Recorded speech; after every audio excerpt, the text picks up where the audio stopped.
मुआरका महसूस के बाद बलोचिस्तान में दहशत गर्दी में भारतीय सरपरस्ती के शवाहिद मंजर आम पर आ गए।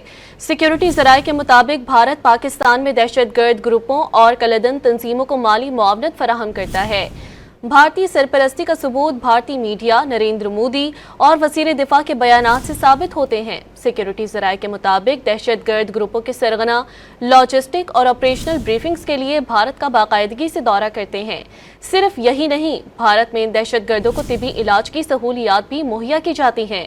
2016 में कलदम तंजीम BLA के सरगना असलम अच्छू भारत गया। असलम अच्छू ने भारत पहुंचने पर न सिर्फ भारतीय खुफिया एजेंसी रॉ के अहलकारों से मुलाकात की, बल्कि दिल्ली के अस्पताल में ज़ेरे इलाज भी रहा। BLA के सरगना ने अब्दुल हमीद जाली नाम रखकर अफगान पासपोर्ट का इस्तेमाल किया।